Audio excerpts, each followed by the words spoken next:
So everybody, Eric Holm.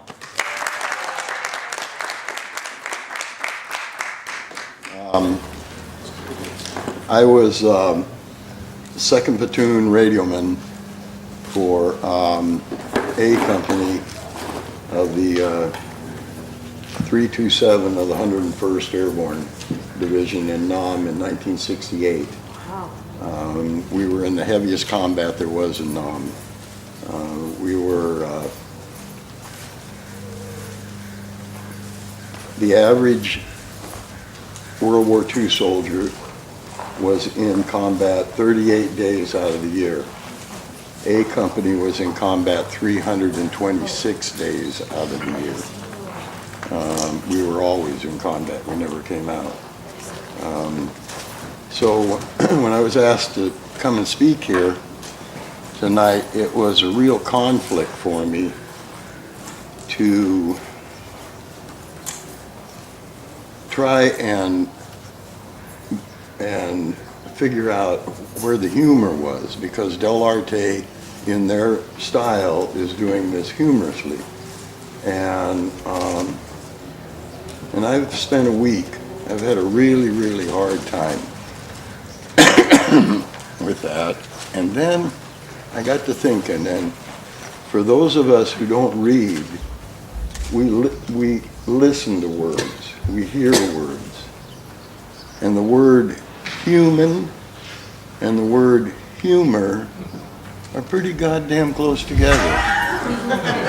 You just throw in another couple of M's and maybe an R somewhere, and you could work them around and change them around. And I think that that's because it's in our psyche, it's in our who we are. As humans, we have humor. And when I hit on that, it brought back a incident that happened in Vietnam. And if you don't mind, I would like to go and tell you that. Every day, our job was to first I have to paint the picture for you. We're a company of men, and our whole entire company is 68 guys. A normal company is 220. We were 68 guys made up of 3 platoons. We got 1st platoon, 2nd platoon, 3rd platoon. Each platoon's got 20 men, and then there's this little entourage called the company commander's entourage. And it's the company commander, his radioman, the head medic, the company medic. Each platoon had their own. The company medic, the forward observer, who would spot artillery when we really got in trouble, and then the 2 demo guys. And the demo guys were a horse of a different color. They were they were loud, they were boisterous, and they were certifiably insane. Both of them. Nobody talked to them. You stayed away from the demo guys. Their whole job was to carry around C4, blocks and blocks and blocks of C4 plastic explosive. And when we needed a helicopter to come in, they would wrap trees with C4 and blow the trees out of the way and clear an area kind of like the size of this tent. And then the helicopters could come down. And that was called a landing zone. When we got hit and had to medevac, they would do that. When we got every 7 days, they did that, and we would get food and more ammunition brought out to us. And our job was, we would stay on a hilltop one night, and then we would come off of that hilltop and move to another hilltop, and in doing that, walk into an ambush. Now, that seems like a really stupid job, but it was our job, and we did it. And we were damn good at it. That's why there was only 68 of us. We were really good at it. And that happened every day. every day that happened, except this one day. And somehow the script got screwed up. Something happened in the script. Something didn't work right. And we're in line going down this trail in the jungle. And the jungle ain't like our forests. Our forests are really green, hurt your eyes green, for about 4 feet tall, and then open with trees and then green again at the top. The jungles of Vietnam are hurt your eyes green from the jungle floor clear to the top of the 30-foot trees. That's as tall as the trees grow, but you can't see anything. There is nothing. There is a trail, and that's it. That's all that you can do in the jungle. The jungle is completely packed in. So we're going down the trail. 3rd platoon is point platoon this day. So 3rd platoon's in the 1st, then 2nd platoon, my platoon, and I'm at the back of my platoon, and the only other guy behind me is Ralph.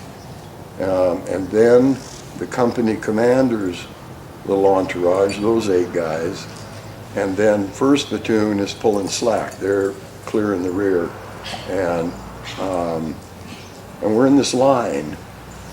Well, unbeknownst to us, there's another trail, and that other trail is less than this tent is long away from each other.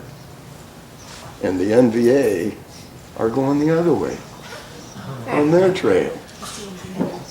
Now, I got to let you know that we never fought no rice paddy guys, no nothing like that. We fought NVA, North Vietnamese regulars. They had helmets, they had uniforms better than ours. They had artillery, they had everything that we had, everything except air support. And they're moving along, and we're crisscrossing each other. And then something happens, and somebody coughs, I don't know what the hell went wrong. Something happens, and we see each other. We know they're there.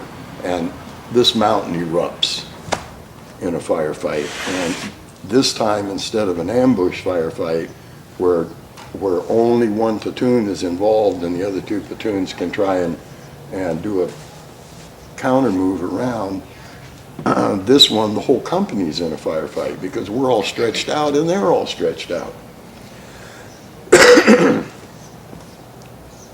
This was also the only day, the only firefight I was ever in where we had the high ground. And we were firing down on them. And I was hunkered in behind a tree and on my right side, on my left side, so I could pull around shooting downhill. Ralph is hunkered in behind a tree on his left side, just like me. We're both firing down the hill this way.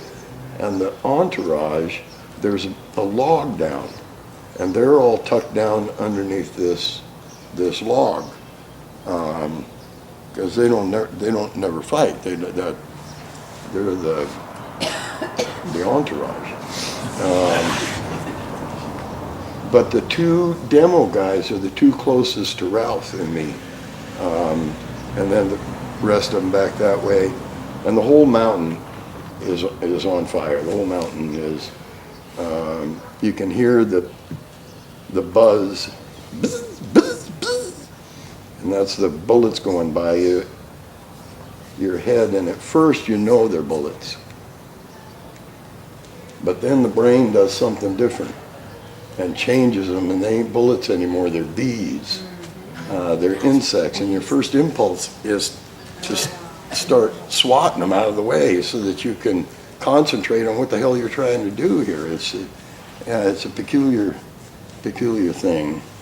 But your hands are occupied, so thank God you don't go swatting around. That'd be a dumb thing. And we're firing and pulling back and firing and pulling back. And all of a sudden, out of the corner of my eye, I saw a grenade come up from below, and someplace over there. Now, I have to tell you about Chi-Com grenades. American grenades are a pineapple-looking thing that have a pin you pull, release the lever, a spring inside of it starts a spark that starts the primer burning, and you got 4 seconds to throw it, and then the primer explodes, detonates. And our grenades are about probably 80–85% they work. A Chi-Com grenade is Chinese made, looks like a potato masher. It's got a head on it that's cast iron and a bamboo handle coming out the bottom. It looks exactly like a potato masher. And it has a pull string on it. And you pull the pull string and that spark starts the primer, and then you throw it and you have 4 seconds, and one of 3 things is going to happen. Nothing at all, or a really loud boom, and the 2 halves of the grenade are going to fall apart and lay there, or this block of Blue Lake is gone. Those are the 3 things that can happen. I have to stop the story for a minute because I got to tell you about these demo guys. They weren't part of the company. They were attached somehow to the company. They were military, but they weren't. So they could do what they wanted to do because they weren't part of us. They were engineers. That's what I just learned they were. They were engineers. So they were from an engineering division. Well, they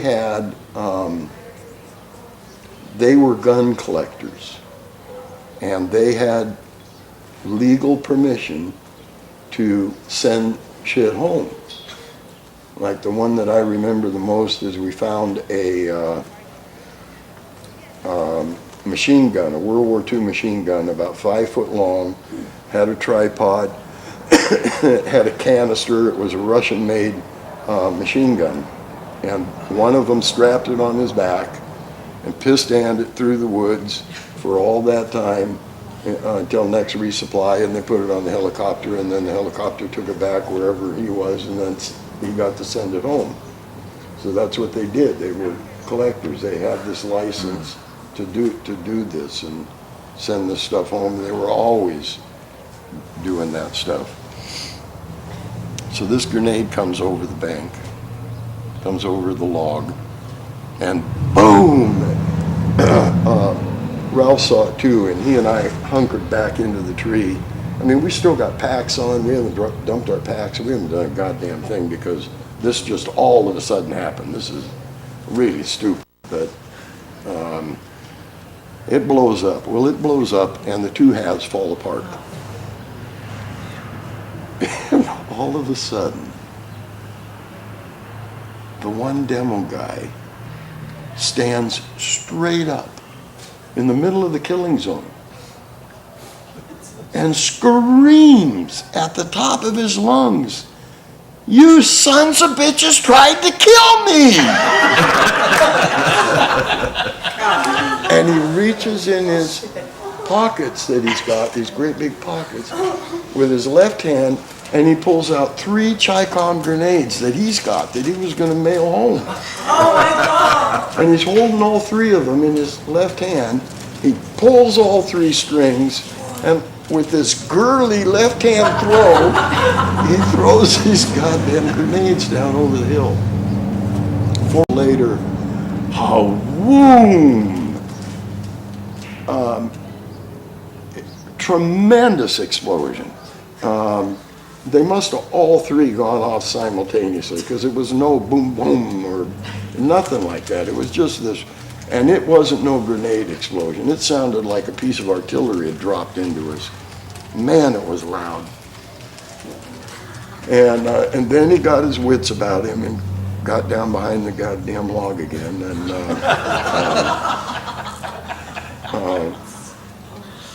And we're fighting and fighting, and we keep doing it. And then after about 3 or 4 or 5 more minutes, they get tired of it.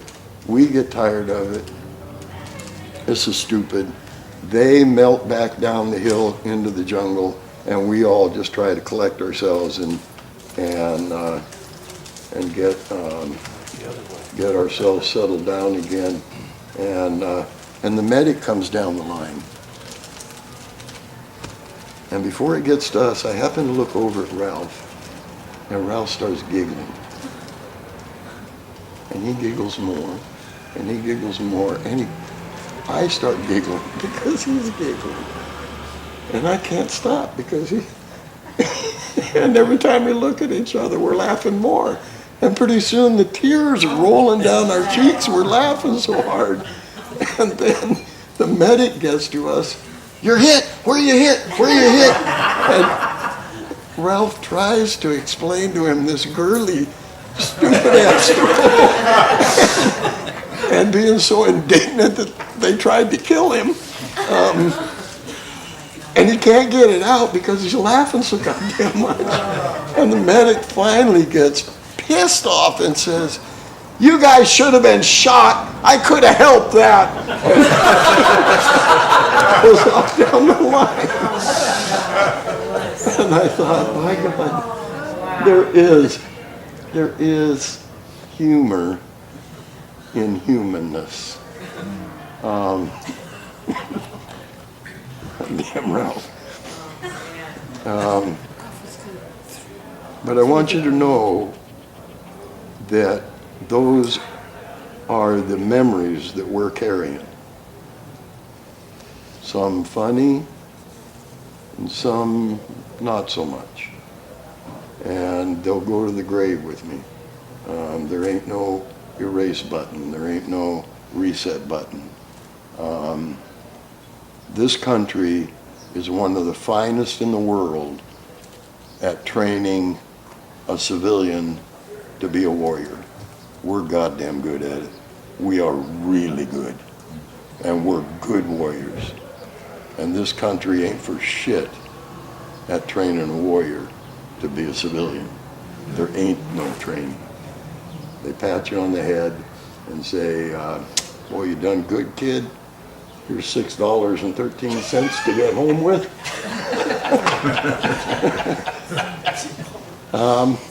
Go have a nice life. There was one thing that they did try and do. Do I still have time? Nobody's waved. Yeah, you got it. Yeah. When I got out, I got out in a really weird way. My dad died in Vietnam, and my mom had a nervous breakdown, and so I was sole supporter of my mom and younger brother. When I got back, the mortgage on the house was 4 months behind, but the bank was holding off because they knew I was coming, and I got home at Eureka at 5:30 in the afternoon. On Saturday, I went to work 5 o'clock Monday morning in the woods where I had worked before, and then everything got to be okay and everything was fine. But because of this hardship discharge, when I was standing in my mom's kitchen, I was 36 hours out of the jungle. 36 hours ago, I had been under fire in the jungle, and it just happened quick because I had to get it done. And before I got out in Oakland, they they gave us a little dinner. There were only 4 of us getting out. And they had this pulpit thing like a preacher would stand behind. And it was a steak dinner. And this lieutenant got up and welcome home, glad you guys made it, really good, everything's great. And he was talking away, and all of a sudden he pulls up a steak knife like we're using. He said, boys, this here's a steak knife now. This cuts steak, this don't cut people no more. And then he reached down and he pulled up a deer rifle and he says, this here's a rifle now. This ain't a weapon no more. This shoots game and not people no more. He had a couple of other things, I forget what they were. And then he said, I gotta tell you, some of you will use alcohol, some of you will use drugs, some of you will use work. Some of you will use a combination of any of those to run away and not come to grips with what you went through. But I guarantee you, before you die, you will come to grips with what you went through. I guarantee it. And I got to tell you, at 20 years old, I had no idea in the world what he was talking about. At 70, I know goddamn well what he's talking about, because you reach the end, the later part of your life, and you start trying to reconcile everything that has happened up until now. And that's a pretty big bump in the road to try and flatten out and reconcile. So that's the story inside the story you're telling. Every story's got 2 stories. What's the story about? And then what's the story really about? And that